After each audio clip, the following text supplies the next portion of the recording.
Good afternoon to you. Russia has launched missile attacks on railway stations in central and western Ukraine to try to prevent the country from supplying and reinforcing its troops in the east of the nation. The railways are crucial for evacuating citizens too. The number of injured or killed in the missile strikes isn't yet known. Meanwhile, unrelenting Russian attacks continue in the eastern Donbas region. There's been fighting there since 2014 between Ukrainian forces and separatists who want closer ties with Russia. As the constant shelling wreaks huge damage on towns and cities there, women, children, the elderly and the sick are trying to survive in darkened basements, desperately short of food and water. Our defence correspondent Jonathan Beale reports from Donbas. The first sounds of spring now drowned out by heavy shelling. In eastern Ukraine, their battered flags still flying. But signs of life are vanishing fast in the face of a renewed Russian offensive.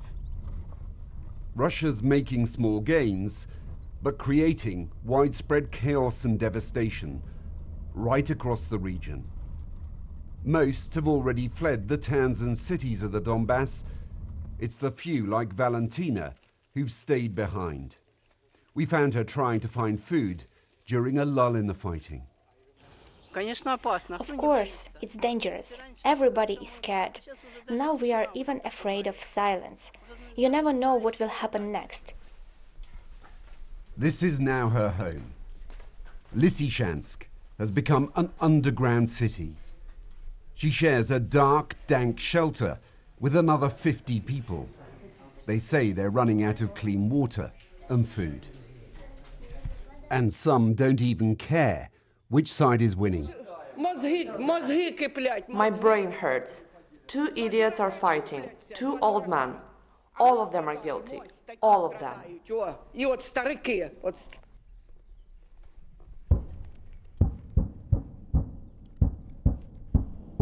But there is no peace from the constant barrage of artillery. It's becoming yet another Russian war of attrition. They're trying to break Ukrainian forces along a front line that stretches for 300 miles. We have bomb attacks, rocket attacks every day. Every day, every time, every day, every horse, all days. If we lose not only Ukraine, lose all world. And your countries and other countries too. Here, they're still relying on mostly old Soviet weaponry. They proudly show off their one British-supplied anti-tank missile, the N-Law. They've already used the other one to destroy a Russian tank. We need that weapon. For our freedom, for our winner, for that war. We need that weapon.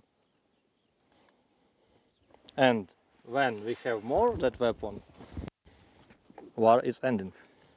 Do you have enough of them? That position? Yeah, this position? No.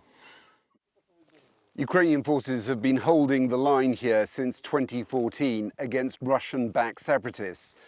They're still holding the line, but this time against the Russian army. And what has been sporadic fighting over the last 8 years has now turned into a full-blown war. And they are being pounded by Russian artillery. This war is grinding down life in the Donbass. Deserted towns and cities slowly being destroyed as we travel through the region. From Lysychansk to Slovyansk to Liman in the north. The only certainty, this will be costly and brutal for whoever wins this war. Jonathan Beale, BBC News, Eastern Ukraine.